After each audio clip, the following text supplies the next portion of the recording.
I've had enough. I seriously have enough of the media. And I'm not just talking about the right-wing media, I'm talking about those on the left as well. They jump on every single little bandwagon they can to try and get you to click their articles. Such as this one here in The Guardian, alright? There it is, in the flipping Guardian. It says here, at least 10,000 children have fallen into poverty under Labour. That is such an unfair headline. Now, don't get me wrong. And if you're regular to this channel, you'll know I do criticise Labour quite a bit. And the Tories, obviously. Easy target, they are. Now, I please beat the old like button. Now, they say 10,000 children have fallen into poverty under Labour. Now, Labour's they've been in power for, 3 months, and a portion of that they were in recess. They ain't had a lot of time to do much at all, to be honest. So, the policy they're referring to, where 10,000 children have fallen into poverty, isn't even Labour's policy. No.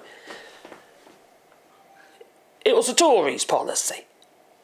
George Osborne's policy. To an austerity. He brought it in.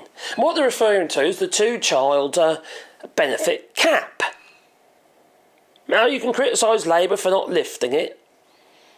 Now, I would criticise Labour saying, OK then, instead of saying, no, we're not going to do it, say something like, maybe, well, we'll look into it, and if the country can afford it, we will lift it, but we'll have to get the funds from somewhere, or something like that down those lines, instead of just shutting people down.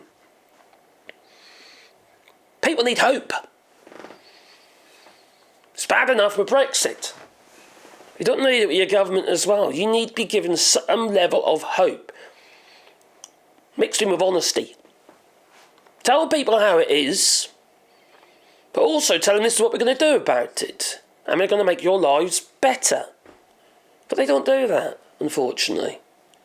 I think that's such a big, big mistake.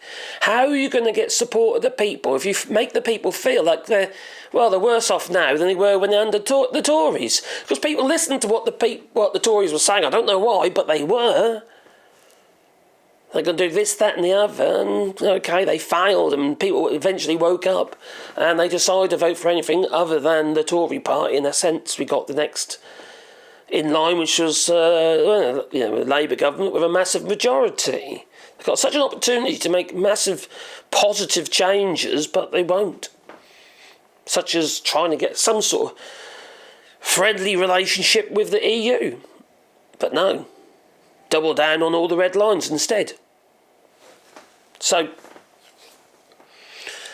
it says here, right, in this article, at least 10,000 more children have fallen into poverty since Keir Starmer took office. Now, you could argue that's correct, but it isn't down to them, and they've made it look like it is down to them. It's not Labour's policy. They just haven't got rid of it. Thanks to the two-child benefit cap, according to new analysis. The policy, which was introduced by George Osborne, so then they do come true there, but they've already done the damage at the top. That's what people read, is the headline. And they know that. How many people just see that headline, maybe, I don't know, on a newsstand somewhere or online, or been fed to you via, I don't know, Google News or something stupid like that, and you don't actually go into the article and read it because you haven't got time, but you see that first bit? That's misinformation. Now, I've experimented with clickbait on this channel, and there's no argument. If you use clickbait, you get more clicks. So obviously people are going to do it. So unless they actually make it, I don't know how they could, but make it illegal against standards, so set some standards down in law where we don't misinform or try to lead people down the garden path, nothing's going to change. We're still going to get this shit. Now, I'm no fan of Labour at the moment, especially over his take on Brexit. That, to me, that's a complete oxymoron, and it just doesn't make any sense whatsoever. People might argue with that on that one, and people do, but it's maddening. Even though I know it's almost impossible for them, they need to show some hope. Even if it's hope aimed towards the European Union, so they think there's some hope. But no, they just keep shutting them down. And the stupid thing is, they make these statements after meeting with Ursula von der Leyen, not in front, they stand at the podiums and say their bits. No, he did it in a separate interview, in a separate address. About no return to the single market, no return to customs union, and definitely no return of freedom of movement. Did that bit privately. Bit cowardly, if you ask me. So the policy, which was introduced by George Osborne when he was Chancellor, means low-income parents are denied key benefits, including universal credit for their third child, and third, fourth, and what have you.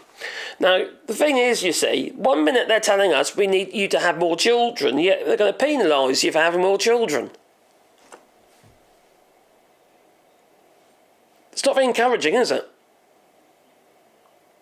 Birth rates in the UK have plummeted. People can't afford to have children. So obviously, if you raise that, maybe they will have more children. And if we haven't got enough children in the UK, we need the immigrants.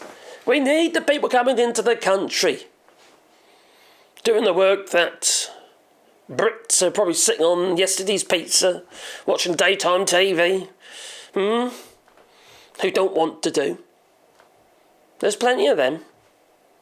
But there again, who'd want to employ them? I know I wouldn't.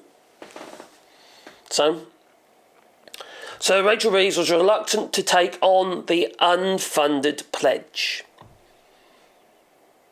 So they haven't necessarily said no.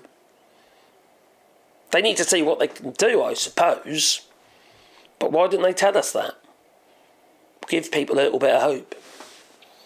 Now, the data from the Child Poverty Action Group lays bare the significant impact of the cap, showing 10,000 children have been pulled into poverty by the two-child limit since the government took office. But it isn't because the government has taken office, not because of the new government. No, this is because of a Tory policy. And there's many other Tory policies that could do with being changed. Now, during the debates and what have you, and before Labour took over as the UK government, they made it quite clear that, we won't be able to change every single Tory bill. This stuff takes time. They're not going to do it anyway, to be fair, because they want to make Brexit work. That's so funny. Oh. So anyway, the charity's chief executive, Alison Garham, said that the clock is ticking while the child poverty rises and the two-child limit, but this is not their fault. Scrapping is the most cost-effective way to stop more kids being pulled into poverty on the government's watch. They've got to find funding for it. Because he also said they won't have any unfunded policies. Currently, it's unfunded. Now, we welcome the government's child poverty task force. Now, okay, let's just turn this around a little bit, and that will help people. Is the breakfast clubs that will be coming in very soon. Breakfast Club's Early Adopters Scheme. And they're saying here, I don't know what date it's going to be. It's going to be soon anyway. The government is committed to, I think it's only next month actually, offering a free breakfast club in England for every primary school. Now, this will build on the National Wraparound Childcare Programme and National School Breakfast Programme. What that'll do is it'll allow parents to get to work on time. So they'll have to drop their kids off a little bit earlier for that, to be able to have their breakfast at school, and also save some money. Let's counter it a little bit, Instead of just looking at all the negatives all the while. The programme will invite up to 750 state-funded schools in England with primary-aged pupils to work with the Department for Education, and it will focus on how breakfast clubs can be delivered in a way that I think there's quite a bit of money's being put one side for it as well. Further information on how schools can take part, and it's going to launch April 2025, so in next month now. So yeah, that's a positive. So anyway, my point of the video is that we kind of like getting taken down their garden path by the media, whether it's on the left or whether it's on the right. And the Guardian and the Independent, they've all done it with Brexit as well. They've not even mentioned Brexit in certain articles, like, quite frankly, it's because of Brexit. No. They're happy for people just to be taken in hook, line and sinker, just so they can get that click. And maybe get a few more subscriptions or what have you. This is so frustrating. It really is. It goes on and on. It's bad enough having the right-wing media playing the same game. But where's the counter-argument? Anyway, you tell me. Please leave it in the comments down below. Also, you can support the channel if you like. By Patreon or buy us coffee, and the links are down below. And help us to, get my point of view across and maybe expose some of the news that isn't in the forefront, so to speak. We're also doing a rewilding here in France where we're planting 1,000 trees on 2 hectares of land. If you want to be a part of that, there's a GoFundMe link down below. There's also a link to my rewilding channel as well, where we're planting trees with your help for the link. And I make signs to go with the trees. It could be your name on it or memory of a loved one. But also we're making like bat boxes and bird houses. Basically all about animal habitats really as well. It's not just about the trees. So that's what we're doing here anyway. So anyway, it's time for me to go. So I'm going to say toodaloo, So toodaloo.